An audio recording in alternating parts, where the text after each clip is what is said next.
বাংলাদেশ এখন পারমাণবিক শক্তির যুগে প্রবেশ করেছে। দেশের প্রথম পারমাণবিক বিদ্যুৎ কেন্দ্র রূপপুর নিউক্লিয়ার পাওয়ার প্ল্যান্ট ইতোমধ্যেই চালুর পথে। কিন্তু প্রশ্ন হল, পারমাণবিক বিদ্যুৎ কেন্দ্র আসলে কি? এটি কিভাবে বিদ্যুৎ তৈরি করে এবং বাংলাদেশের মাধ্যমে কি কি সুবিধা পাবে? আজকের ভিডিওতে আমরা খুব সহজ ভাষায় পুরো বিষয়টি জানব। পারমাণবিক বিদ্যুৎ কেন্দ্র হলো এমন একটি বিদ্যুৎ উৎপাদন কেন্দ্র যেখানে পরমাণুর ভেতরের শক্তি ব্যবহার করে বিদ্যুৎ তৈরি করা হয়। বিশেষ করে ইউরেনিয়াম নামের একটি পদার্থ ব্যবহার করা হয়। যখন ইউরেনিয়ামের ক্ষুদ্র পরমাণুকে ভাঙা হয় তখন প্রচুর পরিমাণ তাপ শক্তি বের হয়। এই প্রক্রিয়াকে বলা হয় নিউক্লিয়ার ফিশন বা পারমাণবিক বিভাজন। এই তাপ দিয়ে পানি গরম করে বাষ্প তৈরি করা হয়, আর সেই বাষ্প টারবাইন ঘুরিয়ে বিদ্যুৎ উৎপাদন করে। এখন জানি ধাপে ধাপে একটি পারমাণবিক বিদ্যুৎ কেন্দ্র কিভাবে কাজ করে।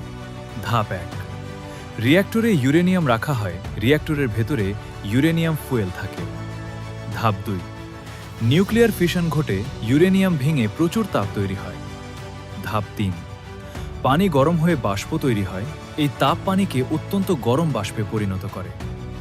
ধাপ 4, টারবাইন ঘুরে উচ্চচাপের বাষ্প টারবাইন ঘুরায়। ধাপ 5, জেনারেটর বিদ্যুৎ তৈরি করে, টারবাইনের সাথে যুক্ত জেনারেটর বিদ্যুৎ উৎপাদন করে। এক কথায়, তাপ থেকে বাষ্প থেকে টারবাইন থেকে বিদ্যুৎ। বাংলাদেশের প্রথম পারমাণবিক বিদ্যুৎ কেন্দ্র তৈরি হয়েছে পাবনার ঈশ্বরদীতে। এই প্রকল্পের নাম রূপপুর নিউক্লিয়ার পাওয়ার প্ল্যান্ট। এটি রাশিয়ার সহযোগিতায় নির্মাণ করা হয়েছে। এখানে 2টি ইউনিট রয়েছে এবং প্রতিটি ইউনিট থেকে প্রায় 1200 মেগাওয়াট করে বিদ্যুৎ উৎপাদন সম্ভব। অর্থাৎ মোট প্রায় 2400 মেগাওয়াট বিদ্যুৎ জাতীয় গ্রিডে যুক্ত হবে। তবে পারমাণবিক বিদ্যুৎ কেন্দ্র পরিচালনায় অত্যন্ত সতর্ক থাকতে হয়, কারণ তেজস্ক্রিয় পদার্থ ভুলভাবে ছড়িয়ে পড়লে তা বিপজ্জনক হতে পারে। তাই আধুনিক নিরাপত্তা ব্যবস্থা, প্রশিক্ষিত বিজ্ঞানী এবং আন্তর্জাতিক মান বজায় রাখা খুব গুরুত্বপূর্ণ। রূপপুর পারমাণবিক বিদ্যুৎ কেন্দ্র বাংলাদেশের জন্য একটি বড় অর্জন। এটি শুধু বিদ্যুৎ উৎপাদনের নতুন পথ নয়, বরং প্রযুক্তিগত উন্নয়নের একটি নতুন অধ্যায়। আপনার কি মনে হয়, পারমাণবিক শক্তি বাংলাদেশের ভবিষ্যৎ বদলে দিতে পারবে? কমেন্টে জানান।